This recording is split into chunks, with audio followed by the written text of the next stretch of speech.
Dear students, good morning. आज के इस वीडियो में हम समस्त लोग फ्यूचर इंडेफिनिट टेंस का ट्रांसलेशन बनाने के विषय में डिस्कस करेंगे।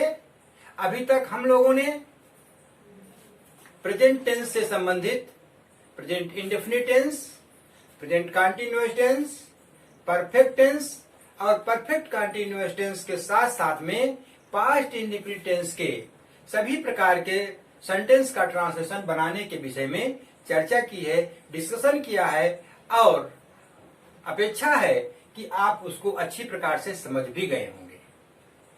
आज इस श्रृंखला में जब हम फ्यूचर इंडेफिनिट टेंस की बात करते हैं तो ये जरूर हम आपको पुनः आश्वासन दिलाते हैं कि यदि कहीं आपने हमारे इस वीडियो को प्रारंभ से लेकर के अंत तक देखा, हर उदाहरण को, हर एग्जाम्पल को, हर रूल को आपने ठीक से समझने का प्रयास किया तो मैं मानता हूं कि यह वीडियो आपके लिए बहुत ही बेहतर सिद्ध होगा।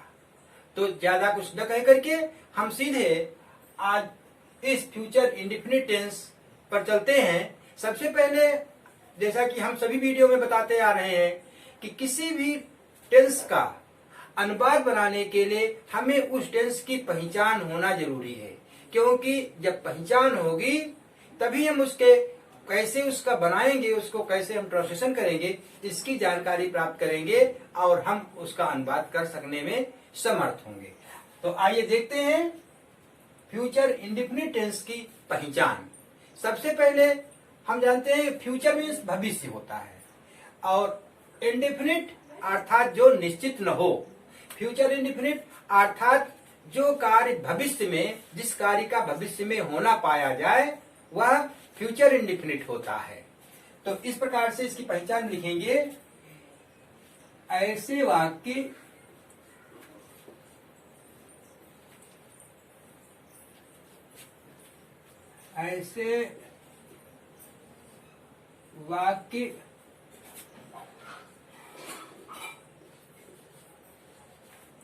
भविष्य में, ऐसे वाक्य भविष्य में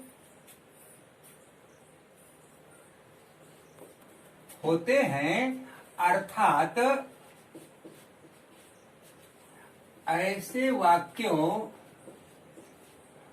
में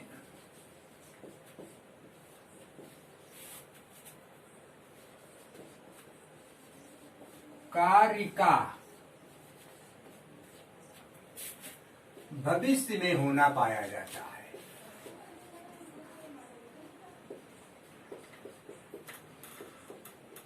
होना पाया जाता है। इस प्रकार से हम कह सकते हैं कि जिन हिंदी वाक्यों के अंत में गा, गी, गे आता हो, ऐसे वाक्य फ्यूचर इंडेफिनिट टेंस के होते हैं। तो यहाँ पर इतना न लिख करके केवल हम आगे समझेंगे कि ऐसे वाक्यों में,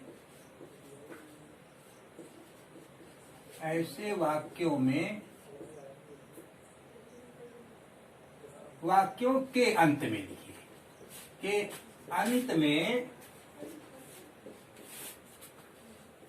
गा, गी, गे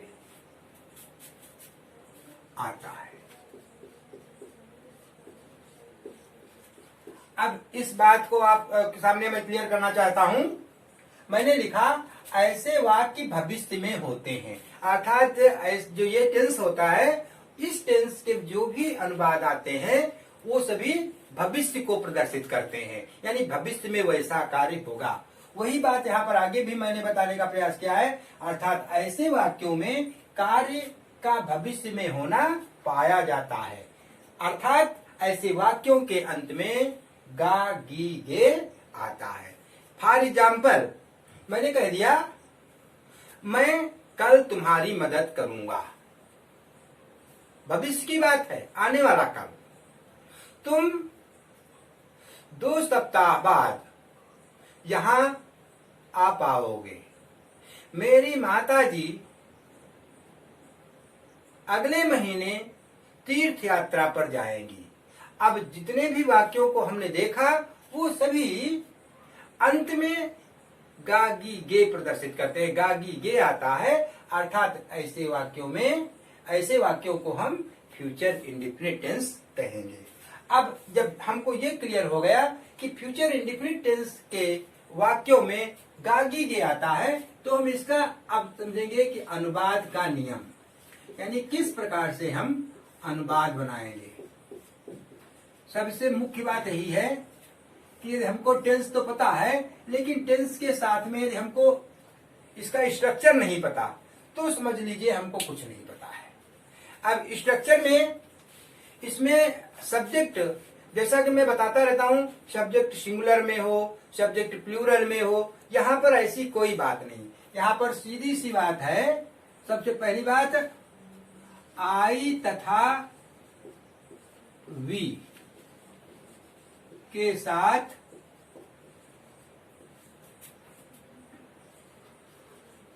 शैल एवं अन्य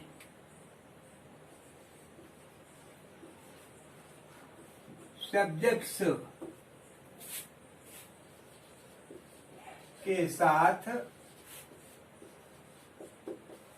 विल का प्रयोग करते हैं।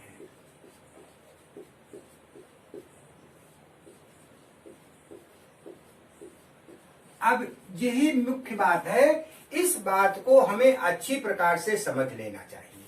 अब जब यह कि आई और वी यदि आया है तो हम वहां पर शैल का यूज करेंगे, और इसके अतिरिक्त दूसरे सब्जेक्ट्स कोई आए हैं तो वहां पर हम विल का प्रयोग करेंगे। अब सीधा फार्मूला आपके सामने है। फर्स्ट ऑफ ऑल, सब्जेक्ट अर्थात आई या वी अथवा कोई अदर सब्जेक्ट प्लस शैल अथवा will plus verb first plus object at last full stop.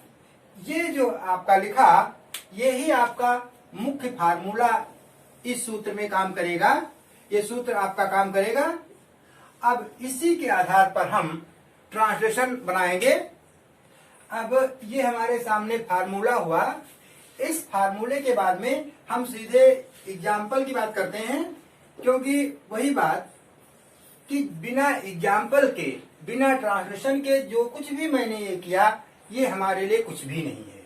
तो एग्जाम्पल में हमारा पहला सेंटेंस, हमारे मित्र आज चिड़ियाघर देखने जाएंगे। सेंटेंस मैंने बनाया, हमारे मित्र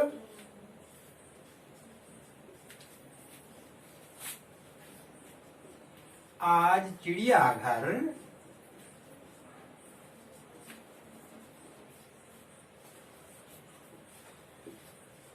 देखने जाएंगे। अब जब हम इस सेंटेंस का ट्रांसलेशन करेंगे, हमारे मित्र आज चिड़ियाघर देखने जाएंगे। अब जब इस सेंटेंस का हम अनुवाद करेंगे तो सबसे पहले हम देखते हैं, हमारा सब्जेक्ट है हमारे मित्र, अर्थात आवर फ्रेंड्स। अब यहाँ पर सब्जेक्ट में लिखा है शैल अथवा विल, तो मैंने पहले ही बता दिया है आई और वी के साथ में शैल लगेगा, अदर सब्जेक्ट के साथ में विल। तो इस प्रकार से हमारा जो अनुवाद बनेगा, तो लिखेंगे आवर फ्रेंड्स विल जाना, विल गो टू सी, देखने जाएंगे। अब कहां को जाएंगे, तो कहेंगे चिड़ियाघर को। तो our friends will go to see the zoo, और आज टुडे। ये हमारा सेंटेंस हो गया। इसके बाद में सेकेंड एग्जाम्पल, वह इस वर्ष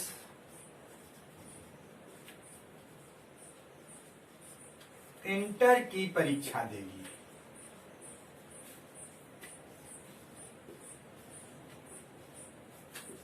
अब जब इसका हम बात करेंगे तो लिखेंगे वह इस वर्ष इंटर की परीक्षा देगी, यानी वह, यहाँ पर वह फेमिनिन जेंडर में आता है।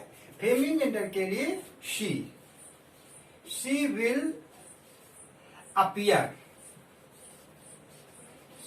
appear in the intermediate exam.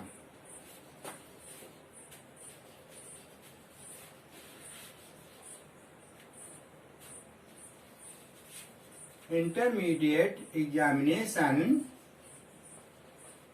इस वर्ष, दिस ईयर।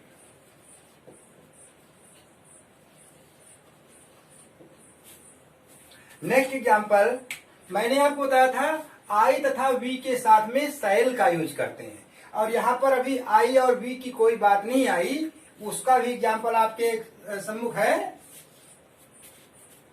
मैं पतंग उड़ाऊंगा, पतंग उड़ाऊंगा।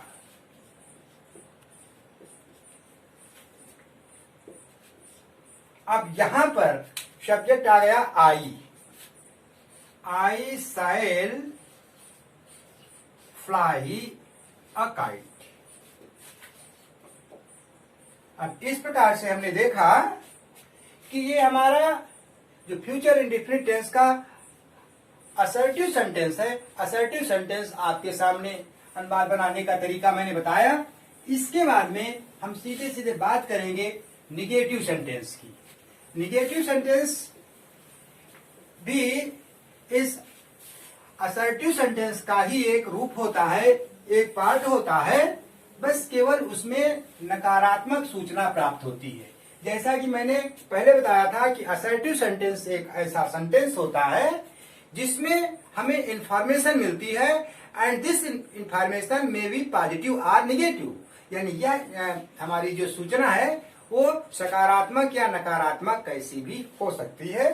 तो अब हम यहाँ पर निगेटिव सेंटेंस की चर्चा करेंगे कि किस प्रकार से इस निगेटिव सेंटेंस का हम ट्रांसलेशन करते हैं।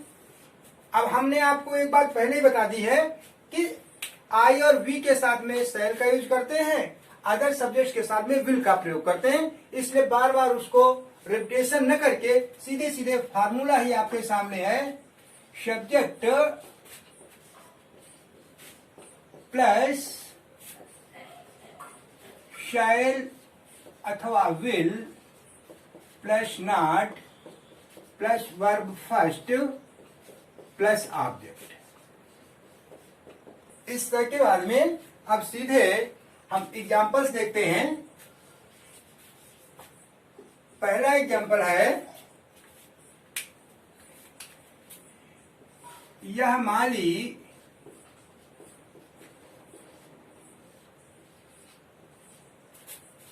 अब फूल नहीं तोड़ेगा।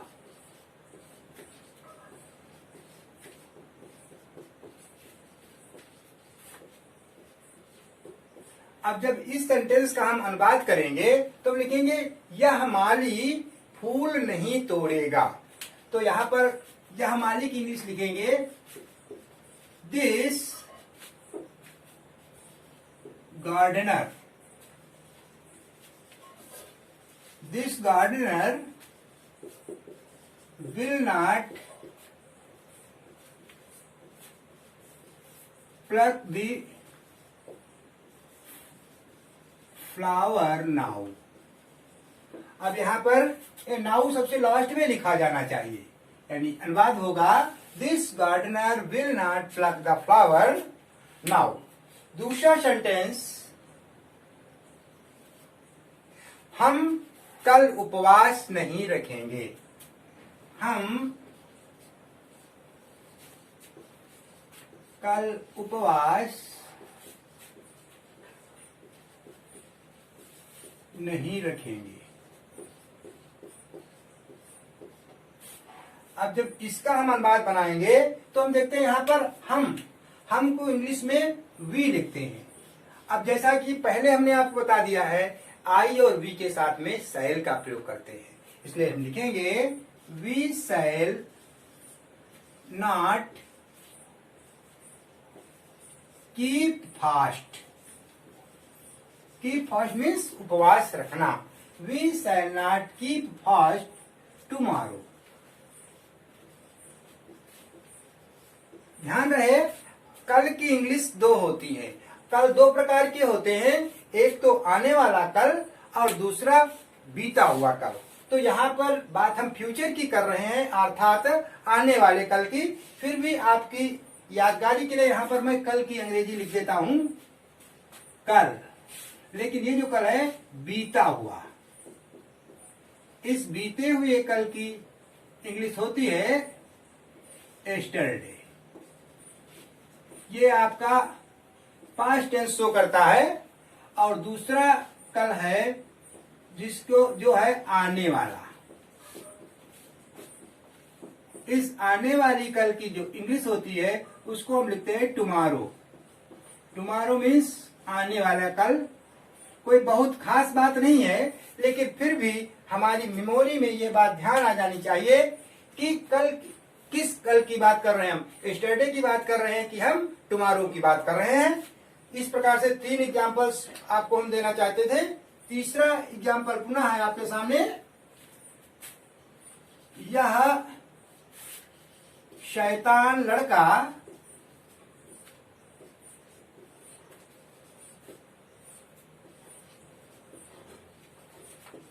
अंधे आदमी की मदद नहीं करेगा।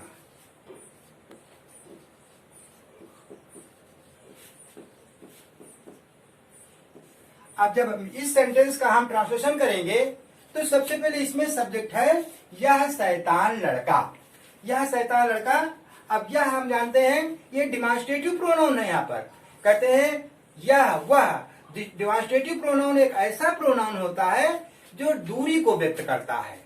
तो जो दूरी व्यक्त करने के लिए हम यहाँ पर यह का यूज कर रहे हैं, तो लिखेंगे this naughty boy.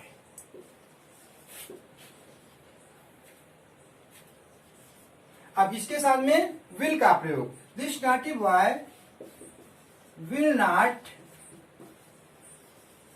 Help the blind man. अब इस प्रकार से ये हमारा निगेटिव सेंटेंस का अनुवाद पूरा हुआ। इस निगेटिव सेंटेंस के बाद में जो हमारा अगला सेंटेंस आता है वो सेंटेंस आता है इंट्रागेटिव सेंटेंस। इंट्रागेटिव सेंटेंस जैसा कि हमने आपको पहले बता दिया है, इंट्रागेटिव सेंटेंस 2 प्रकार के होते हैं। एक तो इंट्रागेटिव वो होता है जिसमें क्या पहले आता है, और एक इंट्रागेटिव सेंटेंस वो होता है जिसमें क्या, क्यों, कहां, कब, कैसे तथा कितने वाक्य के बीच में आते हैं। अब देखिए अगला है इंट्रोगेटिव सेंटेंस। जैसा कि हमने आपको पहले ही बता दिया है, जो इंट्रोगेटिव सेंटेंस है उसमें 2 रूप हैं। एक तो क्या पहले, और दूसरे क्या, क्यों, कहां, कब, कैसे और कितने वाक्य के बीच में। तो सबसे पहले क्या वाक्य के पूर्व में आने पर, क्या वाक्य के पहले होने पर, पहले आने पर। अब जब ये कंडीशन हमारे सामने हो तो सबसे पहले हम शैल अथवा विल, जो भी हमारे सेंटेंस के में जो सब्जेक्ट है उसके हिसाब से जो निश्चित हो रहा है उनमें लगाया शैल प्लस सब्जेक्ट या will plus subject plus verb first plus object और अंत में क्वेश्चन मार्क। अब इसके बाद में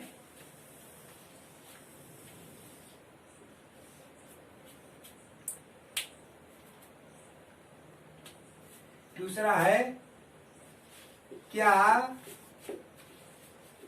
क्यों, कब, कैसे। अब इसकी भी इंग्लिश समझ लीजिए।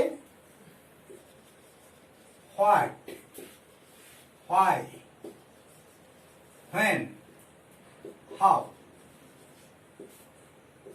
क्या क्यों कब कैसे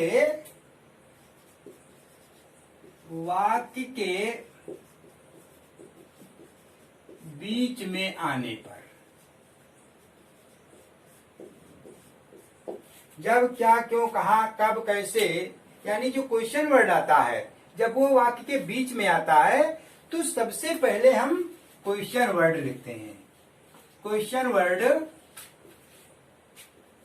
प्लस शैल अथवा will plus subject plus verb first plus object. अब ये फार्मूला हमारा लगता है और अंत में क्वेश्चन मार्क लगता है। अब ये दो हमारे सामने फार्मूले लिखे हैं। इन दो फार्मूलों के तहत ही हम फ्यूचर इंडेफिनिट टेंस का इंट्रागेटिव सेंटेंस बनाते हैं। अब सीधे पुनः आपको इसमें एग्जाम्पल की ओर ले चलते हैं, क्योंकि बिना एग्जाम्पल के सब अधूरा है। पहला सेंटेंस है, क्या वह तुम्हारे सामने झूठ बोलेगी?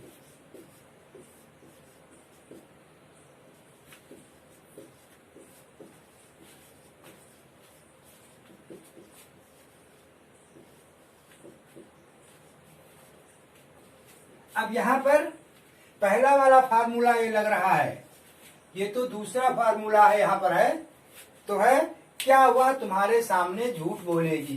क्या पहले यानी हम लिखेंगे विल, और वह झूठ बोलेगी अर्थात वह यहां पर फेमिनिन जेंडर है। विल सी टेल अ लाई, और फिर है तुम्हारे सामने, क्या लिखेंगे बिफोर यू। अब इस प्रकार से हमारा ये सेंटेंस हुआ, will she tell a lie before you. दूसरा एग्जाम्पल है, क्या तुम मेरा कहना मानोगे?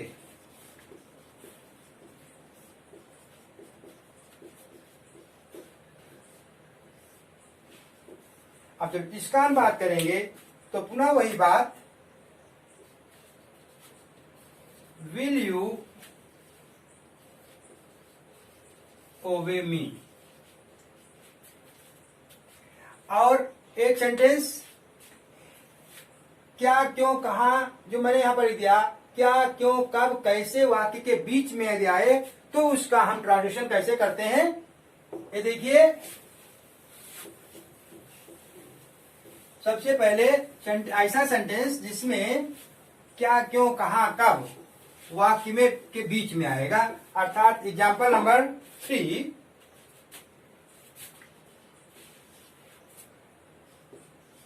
तुम मेरठ कब जाओगे?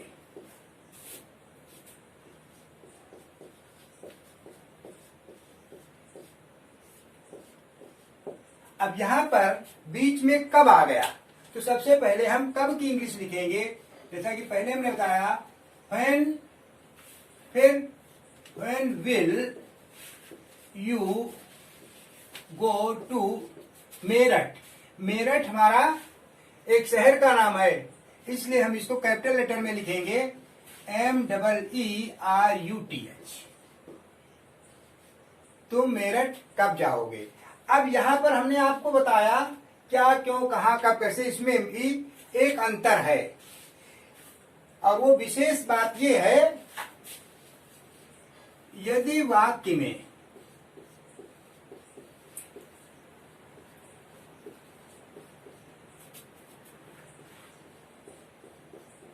कितने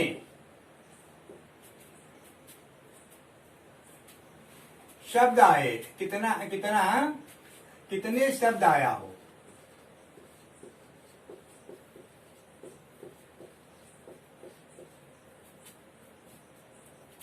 तो वाक्य में कितने शब्द आया हो, कॉमा कौन सी, कॉमा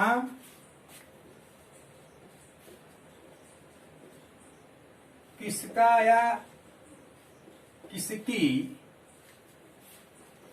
शब्द हो तो इन शब्दों के बाद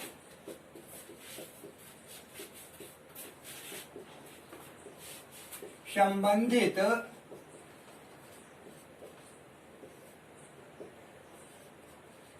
नाउन की अंग्रेजी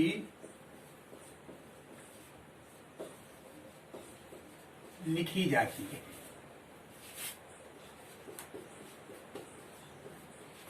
सबसे महत्वपूर्ण बात है, अब इसमें एग्जाम्पल देखिए।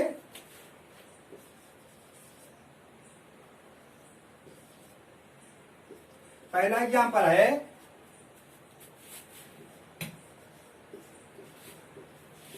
कितनी लड़कियां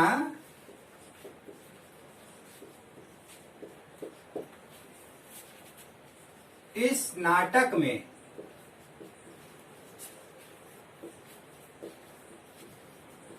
भाग लेंगी। अब यहां पर शब्द आया है कितनी लड़कियां। अब जैसे मैंने बताया कितनी यहां पर ये संख्या शो कर रहा है, यानी लड़कियों की कोई संख्या होगी, इसलिए यहां पर कितनी की इंग्लिश लिखेंगे हाउ मेनी। अब मैंने आपको पहले बता दिया है कि जब हाउ मेनी आया होगा, कितनी या कितने आया है, तो उसके साथ में उसका संबंधित नाउन भी लिखते हैं। अर्थात हम लिखेंगे हाउ मेनी गर्ल्स। अब यहां पर इस नाउन लिखने के बाद में फिर हेल्पिंग वर्ब लगाएंगे, यानी how many girls will take part in this drama. Sentence number 2, तुम किसकी पुस्तक खरीदोगे?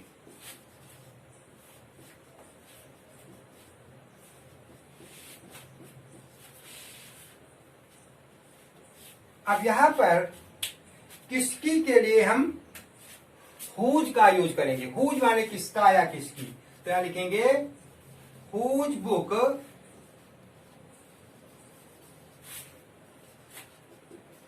Will you purchase. अब यहां पर विल यू परचेज भी लिख सकते हैं या विल यू बाय भी लिख सकते हैं। परचेज और बाय दोनों ही इसके माने खरीदना होता है, अर्थात दोनों में से हम किसी का भी यूज कर सकते हैं। और इसी सेंटेंस के साथ में हमारा ये इंट्रागेटिव सेंटेंस भी कंप्लीट होता है। इस इंट्रागेटिव सेंटेंस के तुरंत बाद में हम आपको इंट्रागेटिव निगेटिव सेंटेंस बताना चाहते हैं। Interrogative negative, interrogative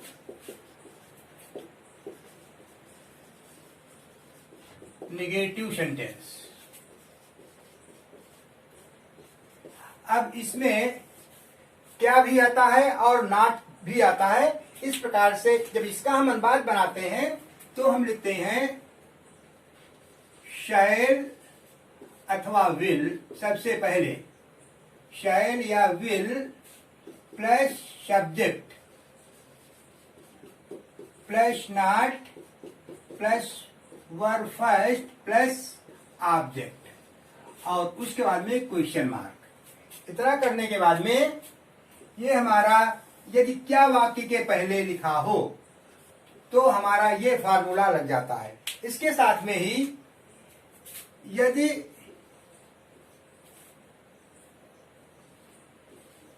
question word बीच में हो तो इसकी अंग्रेजी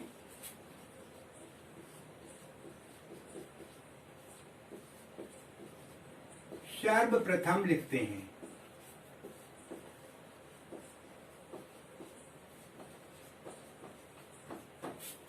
अब सीधे सीधे हम आपको एग्जाम्पल की तरफ ले चलते हैं। एग्जाम्पल्स, पहला एग्जाम्पल है, क्या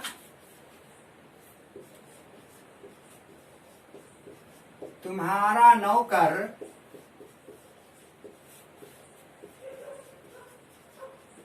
तुम्हारा कहना नहीं मानेगा?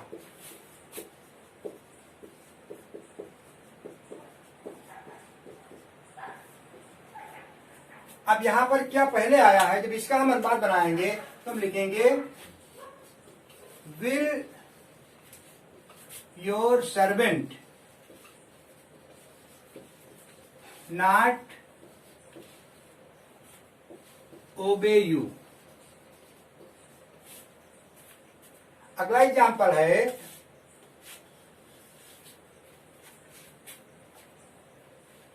वह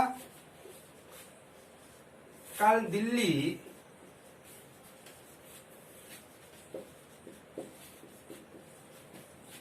क्यों नहीं जाएगा? अब जब इसका अनुपात बनाएंगे तो हम लिखेंगे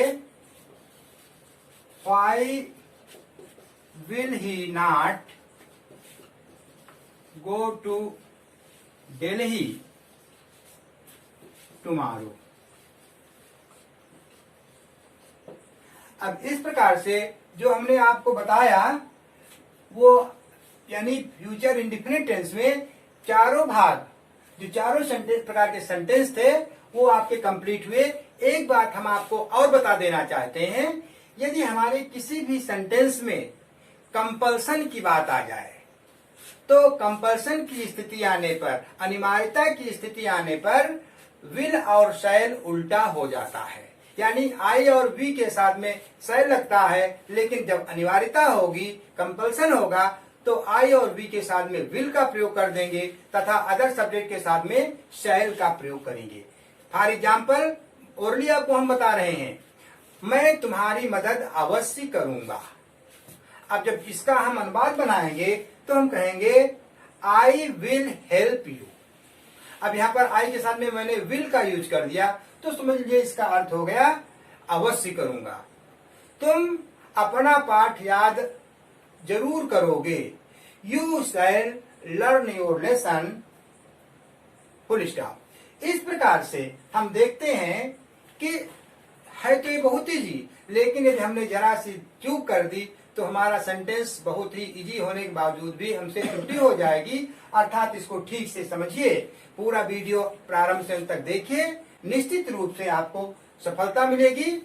और मैं जरूर चाहता हूं कि यदि आपको मेरा ये वीडियो अच्छा लगा हो तो यदि आपने चैनल को सब्सक्राइब न किया हो तो इसको सब्सक्राइब अवश्य करें तथा शेयर करना, अपने मित्रों के साथ में इस विषय में डिस्कशन करना कतई न भूलें। निश्चित रूप से आपके लिए लाभकारी होगा। नमस्कार।